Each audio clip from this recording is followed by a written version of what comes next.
Dernier petit prophète pré-exilique. On en aura fait 9 au total. Il y en aura 3 qui restent parce qu'il y a 12 petits prophètes, mais les 3 qui restent sont des prophètes post-exiliques. Donc on les écoutera plus tard. Là, il nous en reste un à écouter, Abdias, qui d'ailleurs c'est exactement au moment de l'exil. Vous avez senti comment depuis quelques prophètes on était en train de se rapprocher de la catastrophe. Ben voilà, elle a eu lieu. Nabuchodonosor, le Chaldéen, est arrivé et a envahi Jérusalem. Et il n'y restait plus que 20 000 Juifs qu'il a emmenés en déportation. Abdias, c'est le plus petit livre de la Bible et c'est un livre qui est extrêmement important pour les Juifs parce qu'au moment même où ils étaient déportés, la parole de Dieu était adressée à un des prophètes pour assurer une restauration. Donc c'est un ouvrage de consolation, mais un ouvrage de consolation un peu vache, si jamais je puis dire.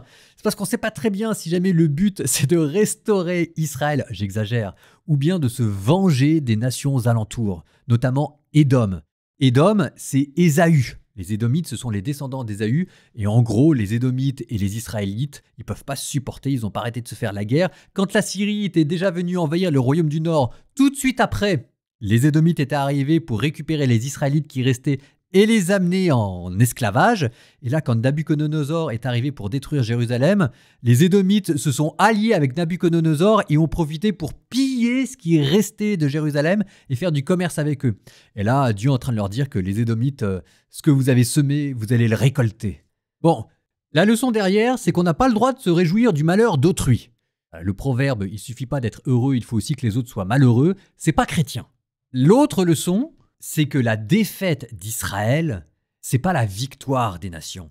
La défaite du royaume de Juda et du royaume du Nord, ça fait partie d'un plan de Dieu pour ramener à lui ses enfants perdus et dispersés. Et que les nations, elles feraient bien de comprendre ça si jamais elles voulaient survivre. Et de fait, le royaume de Juda va survivre, tandis que le royaume d'Édom ne survivra pas. Plus tard, ce sera remplacé par le royaume de Nabaté, le royaume de Pétra. Donc, livre d'Abdias, 21 versets. Bonne écoute.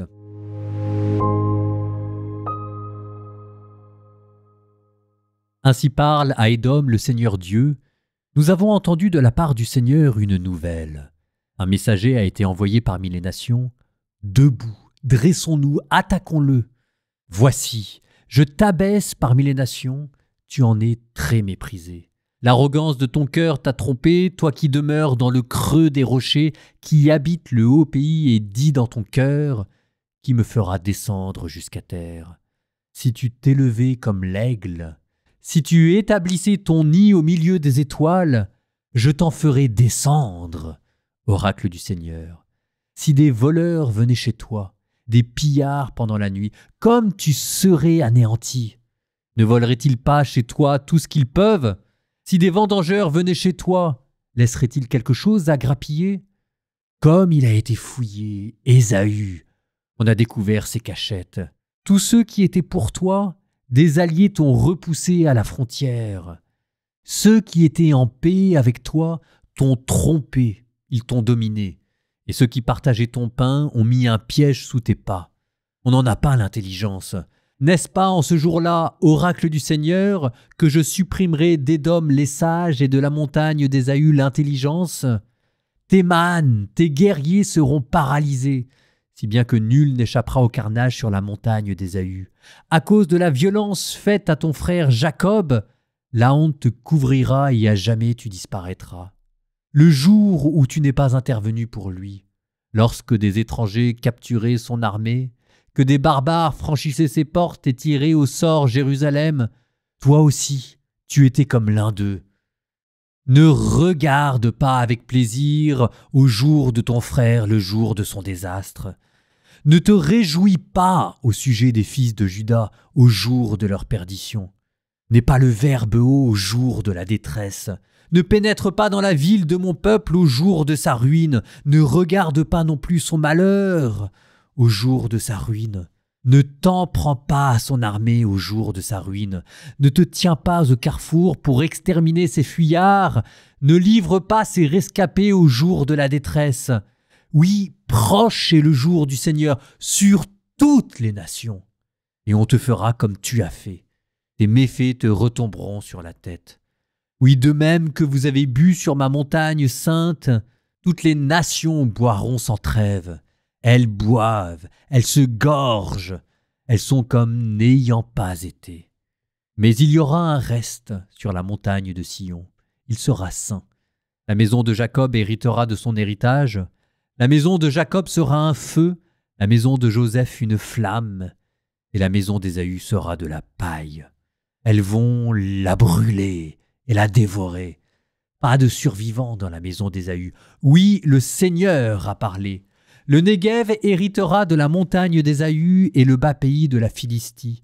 Ils hériteront du territoire d'Éphraïm et du territoire de Samarie, les déportés des fils d'Israël, cette armée-là, hériteront de Canaan jusqu'à Sarepta, et les déportés de Jérusalem qui sont à Sépharad hériteront des villes du Néguev.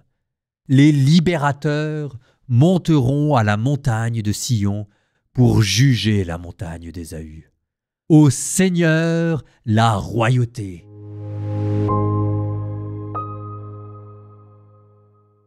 Mais nous terminons et nos petits prophètes et notre premier livre des rois par une prière. Prochain épisode, ce sera le deuxième livre des rois, et il y aura une autre lecture en parallèle, mais que pour l'instant je garde comme une surprise. Nous terminons par une prière, et exceptionnellement la prière que nous allons entendre est un psaume. Souvenez-vous, lors de la lecture du livre des rois avec la vigne de Naboth, je n'avais pas eu le temps de vous mettre un psaume, et vous me devez un psaume, si jamais je puis dire, pour que je sois là où je dois être dans mon planning de lecture. Au nom du Père, et du Fils, et du Saint-Esprit. Psaume 105, deuxième partie. Il dédaigne une terre savoureuse, ne voulant pas croire à sa parole. Il récrimine sous leur tente, sans écouter la voix du Seigneur. Dieu lève la main contre eux, jurant de les perdre au désert, de perdre leurs descendants chez les païens, de les éparpiller sur la terre. Ils se donnent au Baal de Pégor, ils communient au repas des morts, ils irritent Dieu par toutes ces pratiques. Un désastre s'abat sur eux.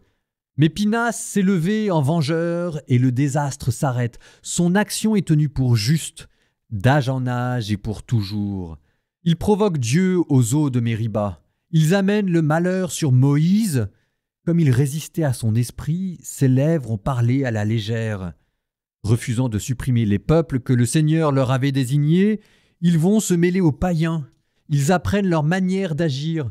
Alors, ils servent leurs idoles. Et pour eux, c'est un piège. Ils offrent leurs fils et leurs filles en sacrifice aux démons.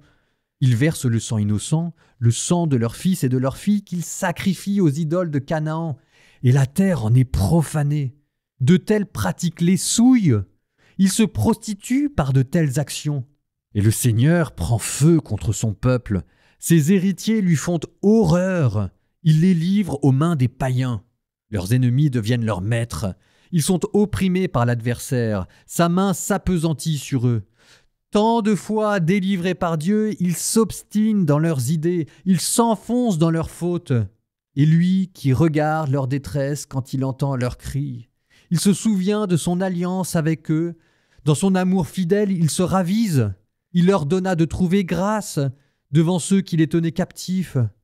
Sauve-nous, Seigneur notre Dieu. Rassemble-nous du milieu des païens. Que nous rendions grâce à ton saint nom, fiers de chanter ta louange. Béni soit le Seigneur, le Dieu d'Israël, depuis toujours et pour la suite des temps, et tout le peuple dira Amen, Amen.